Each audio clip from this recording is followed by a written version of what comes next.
Hello and welcome to Model Kit Stuff, and today we've got a first impressions video of a model that's exclusive to Airfix Model Club members.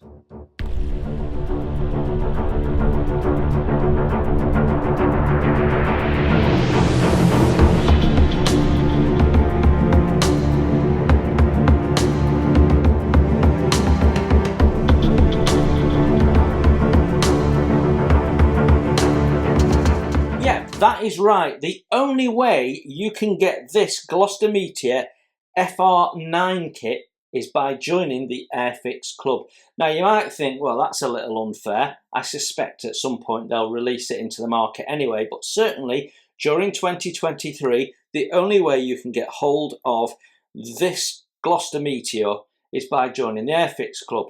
Now, I'm not going to delve too much into the club package. We did that last year. If you're interested in what you get and my view on whether it's worth it, go and have a look at my video last year on the 2022 club. Fundamentally, nothing has changed other than the kit and your box contents. You get an Airfix Club pin badge, which replaces one of those trolley tokens. Otherwise, it's exactly the same contents as last year. So we're not going to worry about doing a review of the club contents, but the kit changes every year. And this year, they have made a point of getting something that is exclusive for the members club. So let's just talk about the kit that you get in the 2023 Airfix Club joining pack. It's Gloster Metoer F9, and basically it is last year's 2022 new tool with additional parts to be able to convert it to the F9. Now you've got one kit in here with two decal options, which we can see on the front. We've got an RAF camouflage version, and then we've got a silver version from the 70s, and the earlier one is from the late 50s. So we've got two unique paint schemes, and we've got a unique model because the only one you can get from the from Airfix currently is the F8 version. Now in 1/72 scale, the F8 version will set you back £23.99, and we'll have a look at this in a minute and get a feel for the kit and the quality of it. Right, without further ado, let's have a look at the kit. We can see the schemes on top. We have the limited edition box art that the Airfix Club always comes with. We get the same information on the side as you do with the standard kits. Tells you that we've got cartograph decals, and tells us that the tooling is 2022 and the decals is 2022. And on this side we can see it's a skill level 2, tells you a bit about the two paint schemes, lists out the paints as always, and then our sides give us the same information as the top effectively. So let's open this up and see what we get in the box. Now I didn't get the Gloster Metoer last year.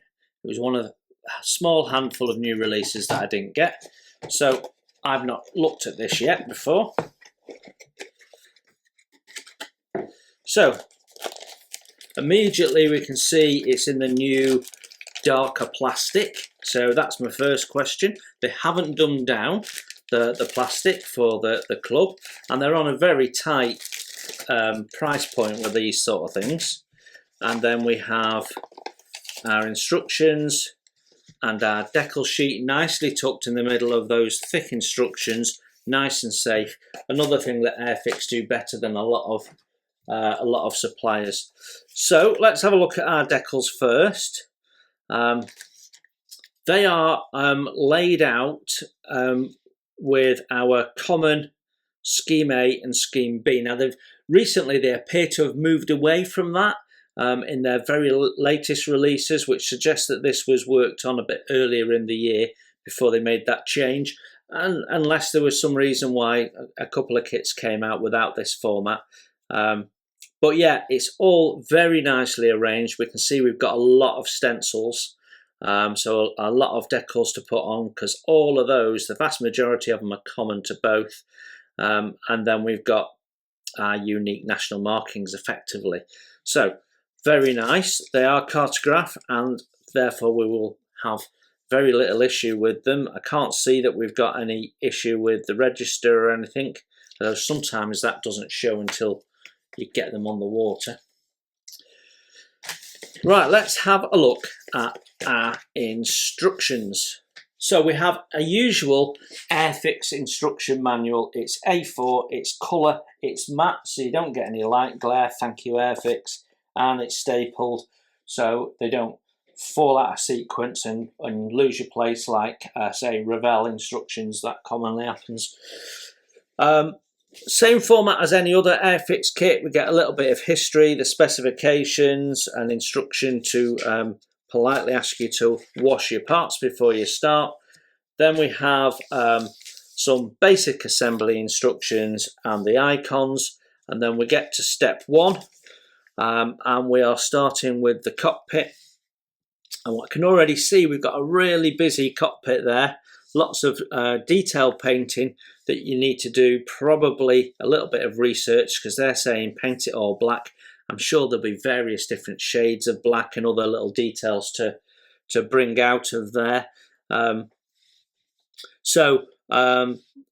putting those two parts together, then adding it to the floor pan, then building up the ejector seat. So 1, 2, 3, 4, 5 parts on the ejector seats and some decals. You can see we've got different painting instructions. So this red section here, which was the part we've last added on, and then we've got, it says 19 there, which is red, but again, probably worth checking your references, but I think it should be stripy. I might be wrong. I'm no expert on aircraft, but anyway, they're asking you to paint that gloss red. We're adding the seating, and then some further details, the stick, and then we've got our decal going on with all of our flight controls and what have you. Yeah, so that'll be interesting. I've recently purchased a punch, so it'll be interesting to see whether I can punch them out or whether they set nicely. If that's a flat surface, it should be all right. If it's bumpy, it can be a challenge, but we'll have a look at the parts in a minute and get a view. F8 appears to be a clear part. It's going in the back there. Then in step 13, we've got our undercarriage up and down options to consider, and a little bit of opening up of a hole there, and our paint instruction. And then we're being asked in step 15 to add some weight, and then in step 16 for the gear up, we're putting the gear doors in place before we put the 2 fuselage halves together in step 7. And again, we've got more little openings to open up there, and the tail is going in at this point, and it's asking us not to glue that, so that fit needs to be good to ensure that that's okay. Got a little bit of drilling to do on the bottom of the wing section there. You can see, depending on what ordnance you're doing, it is giving you the references A and B, and even showing you what they are, so you can make those decisions, and you can open it up for a stand at this point as well. Then that's interesting, for the gear up, we've got a single piece that covers off both of those gears, so that's quite a nice way of doing it, although you won't be able to use it as a paint mask particularly, because once that's in, it's in. Then we've got wing spars, which are forming part of our engines there as well. Some more little modifications if you're having the gear up. Step 23, we've got more bulkhead detail going in. Then we're building up the openings around the engine there, both sides. they look like they're quite detailed, but we'll have a look at the parts in a minute. Then the top parts of the wings are going on before we add the fuselage. So hopefully we've not got too much of a gap there. There's a little piece that has to be fitted in once the fuselage halves are together, which have the wing root on, so that's interesting. And we've got some options around building up the wing flaps there, the ailerons and such. Then we've got front and back cones going on the engine nacelles, which again have painting instructions for the inside, which is nice. Tailpiece going together. So we're at what, step 41? The tail's gone together. That's a lot of steps, isn't it? Then we're starting to build up this nose. So step 42, bulkhead going in, and what looks like the forward landing gear. We've got some glazing to go in through step 45, and then we're attaching the nose. Then we're building up the wheels, which appear to have been moulded with separate hubs. Well, that's interesting. So that, okay, you've got separate hubs and you've got some form of frame that the tyre sits in, which is moulded into the hub, and then you've got the tyre is shaped to fit around that. So you can paint that separately as a tyre. That's really interesting. It'll be interesting to see what that looks like when we get to it. Yeah, building that together on what appears to be two separate halves as well, and then bringing it together. Okay, quite a complex little construction of the forward wing there. Most unusual, but particularly at this scale. Step 56, and we're mounting the rest of the landing gear, building up the wheels. Oh, that might have been, sorry, that's the main undercarriage there. Two different parts, and then we've got the front wheel being done here, but the same basic idea. Drop tanks and that sort of stuff going on. Then ordnance going on. We're at step 74 now, and we keep going. Step 75, and we've got an option there on, don't know what that is. Is that air brakes? Not sure. Gets us down to step 77, where we've got tiny details going on, all the delicate parts that you could break off if you're not careful. And some of these parts are going into the holes that we opened up. Then step 79, we're building up the canopy, which has some interior detail. It's showing you there what it should look like fitted. So we've got parts in both sections of the canopy, fore and aft. We do have an option for open and closed, and we do have a figure with some nice paint instructions. Yeah, very nice. And what looks like a clear part in the nose. So very different looking nose, which I guess is what this variant has. Right, so that is the end of construction. 82 steps in total, so that's quite a big step count.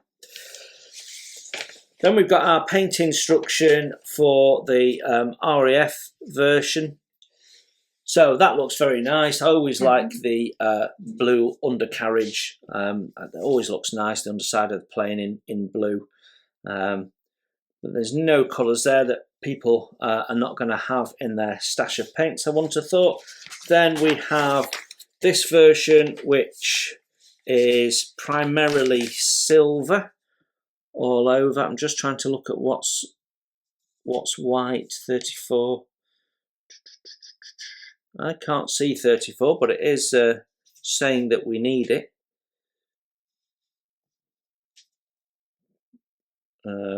That's odd.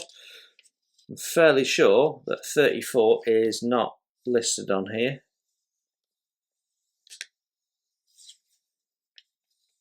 Nope. Oh well, interesting.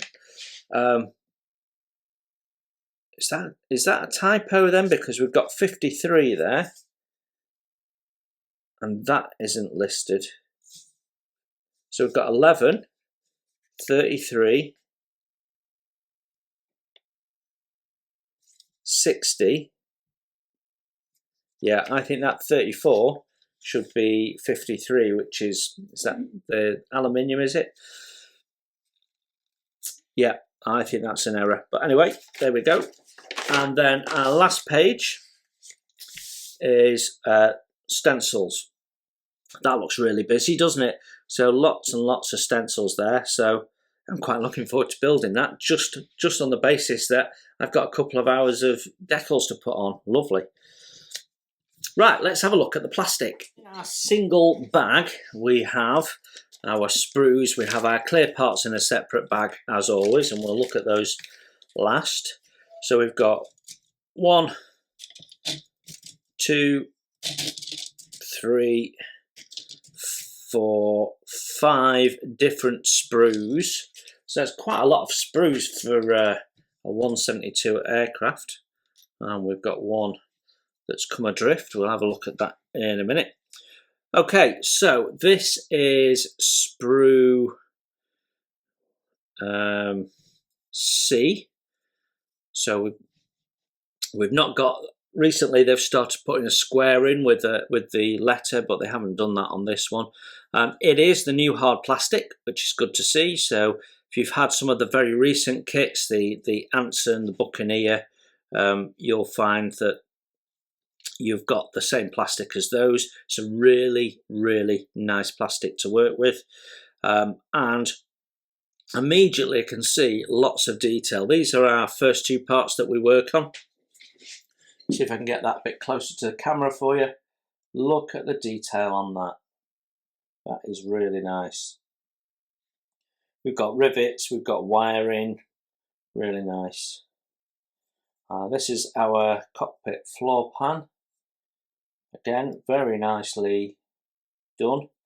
Those are hollow there. Parts for our engines. A little bit of flash around there, but it's only minor. Our closed landing gear doors, drop tank.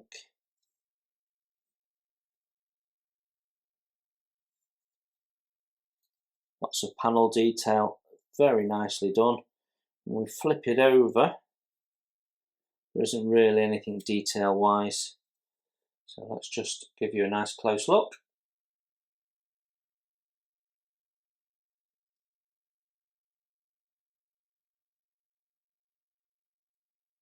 Through E now, and I suspect this is the additional parts for the F9 version with the different nose, one of which of mine has fallen off, but part doesn't appear to be damaged.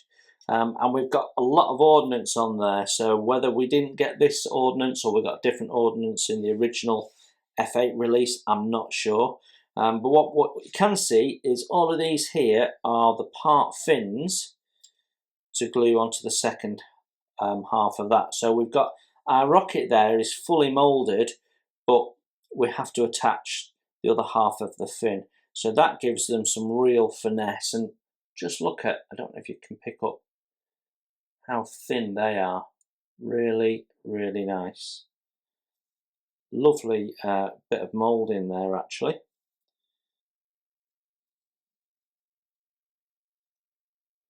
So all much of a muchness, they all look the same pretty much. Okay, sprue D, and we've got all sorts of bits and pieces. The things that I think might be air brakes. We've got different bits for the inside of the wings. We've got our pilot, who looks quite nice. A little bit of sink in the pilot, but he's a big thick piece of plastic, isn't he? And then we've got our wheel hubs there, and that's interesting. I've never seen it done like that before. So we seem to have the mudguard moulded into the hub, and then the tyre has been moulded to fit around it, but it's still in two halves. So yeah, don't know whether that makes it easier or harder. I'll only be able to judge when I build it. But my first impression is easy to paint, definitely. Some nice small detail parts there, all very crisply moulded. I'm not seeing any issues with sync other than in the pilot, and noticeably I'm not picking up any ejector marks that we're needing to fill or anything like that. You can see they've tried to do it as far as possible not on the parts, which is really nice.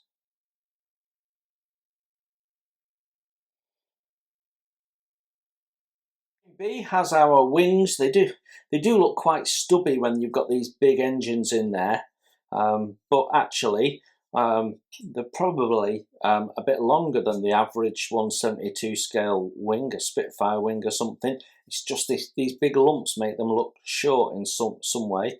But look at the detail in there. We've got all the internal ribs. We've got some pipe work.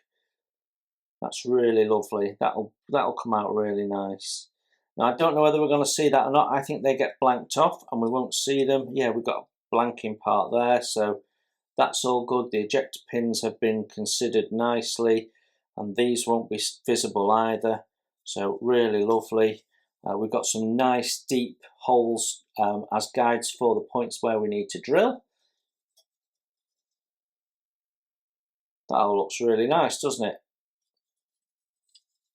Some nice raised rivet detail there, but in the main it's smooth. These would have been filled, any fasteners would have been filled to help the aerodynamics, I'm guessing.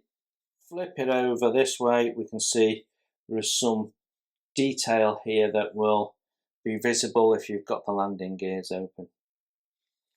Finally, we have our clear parts, and I have to say,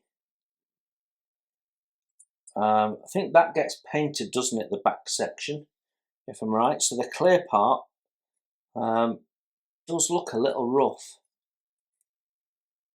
That's that bit gets painted in, so that's your glass bit, but it does look a little, I don't know if it's got scuffed or what that is. And this one doesn't look so brilliant either. On camera, it actually looks better. I have to see what it looks like when it's been dipped. But we've got two different types. I think that's the one we're using, so I'm not overly concerned.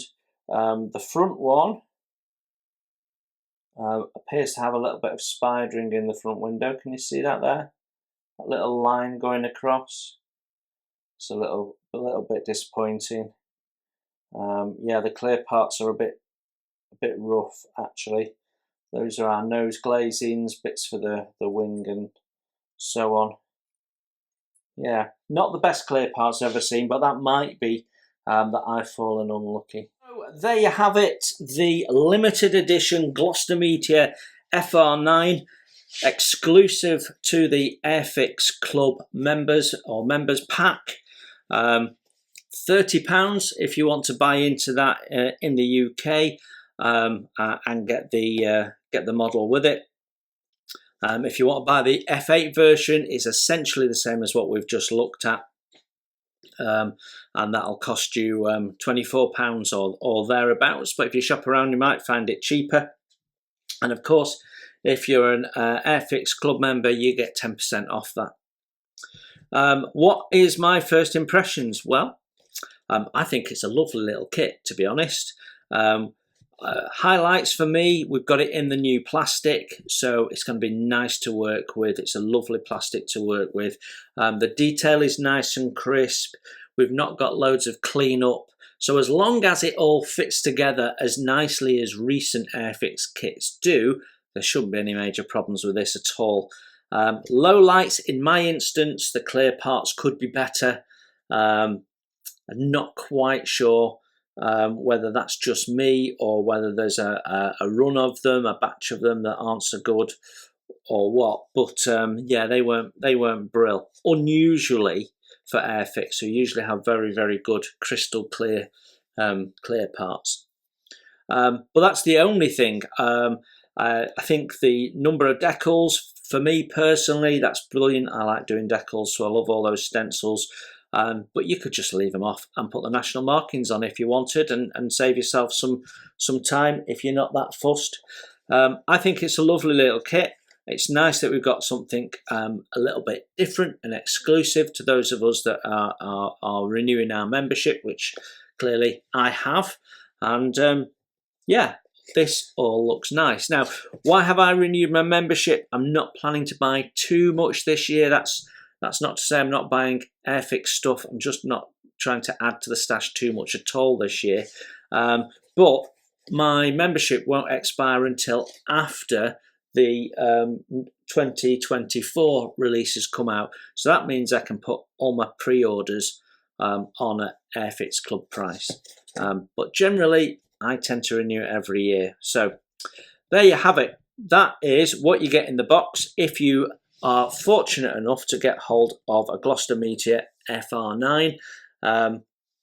Like I say, you ain't going to find them in the shops, so you need to think about how desperately you want one and whether it's worth the extra £6 to buy into it and get your Airfix Club membership. Hope that was useful, interesting. If you've been looking for one of these, you now know where to find one. Go onto the Airfix website and click on Airfix Club, and that'll take you to details for getting your membership pack, which will look like that. Thanks for looking in. You enjoy your modelling, and I will see you very soon.